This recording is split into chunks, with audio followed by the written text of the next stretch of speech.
সিরিয়ায় ইসরায়েলের প্রায় ৫০০ বিমান হামলার ঘটনায় গভীর উদ্বেগ প্রকাশ করেছেন জাতিসংঘ মহাসচিব। জরুরি ভিত্তিতে দেশটির সব ফ্রন্টে সহিংসতা বন্ধের তাগিদ দিয়েছেন অ্যান্তোনিও গুতেরেস। এদিকে হামলার বৈধতা দিয়ে সম্ভাব্য হুমকি মোকাবেলায় এমন পদক্ষেপ বলে দাবি যুক্তরাষ্ট্রের। সিরিয়ায় বাশার আল আসাদ সরকারের পতনের পর দেশটিতে ৩ দিনে প্রায় ৫০০ হামলা চালিয়েছে ইসরায়েল।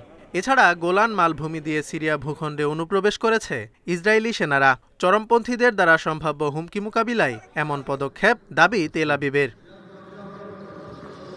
ইসরায়েলের এমন কর্মকাণ্ডে গভীর উদ্বেগ প্রকাশ করেছেন জাতিসংঘ মহাসচিব। জরুরি ভিত্তিতে দেশটির সব ফ্রন্টে সহিংসতা বন্ধের তাগিদ দিয়েছেন অ্যান্তোনিও গুতেরেস। সিরিয়ার সার্বভৌমত্ব এবং আঞ্চলিক অখণ্ডতা লঙ্ঘনে জাতিসংঘ মহাসচিব গভীরভাবে উদ্বিগ্ন। জরুরি ভিত্তিতে সব ফ্রন্টে সহিংসতা বন্ধের তাগিদ দিয়েছেন অ্যান্তোনিও গুতেরেস। পাশাপাশি ১৯৭৪ সালের ফোর্সেস চুক্তি মেনে চলতে সব পক্ষকে আহ্বান জানিয়েছেন তিনি। এদিকে সিরিয়া জুড়ে ইসরায়েলি হামলার বৈধতা দিয়েছে মিত্রদেশ যুক্তরাষ্ট্র। সম্ভাব্য হুমকি মোকাবেলায় এসব হামলা চালানো হয়েছে বলে দাবি ওয়াশিংটনের। সিরিয়ায় আসাদ সরকারের পতনের পর ইসরায়েল ভূখণ্ডের জন্য নতুন করে হুমকি তৈরি হয়েছিল। তাৎক্ষণিক হুমকি মোকাবেলায় আইডিএফ দামেস্কের সামরিক স্থাপনা লক্ষ্য করে হামলা চালিয়েছে। উগ্রপন্থীদের মোকাবেলায় এটি করা হয়েছে। যুক্তরাষ্ট্রের দৃষ্টিকোণ থেকে ইসরায়েলের এই আত্মরক্ষার চেষ্টা যৌক্তিক ও সামঞ্জস্যপূর্ণ।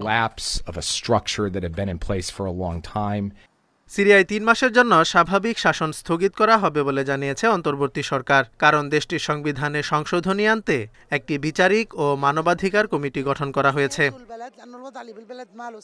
দামেস্কের চলমান পরিস্থিতি নিয়ে শিগগিরই একটি শীর্ষ সম্মেলনের আয়োজন করতে যাচ্ছে জর্ডান, যেখানে সৌদি আরব, ইরাক ও সংযুক্ত আরব আমিরাতের পাশাপাশি অংশ নেবেন যুক্তরাষ্ট্র, ইইউ এবং জাতিসংঘের শীর্ষ কর্মকর্তারা।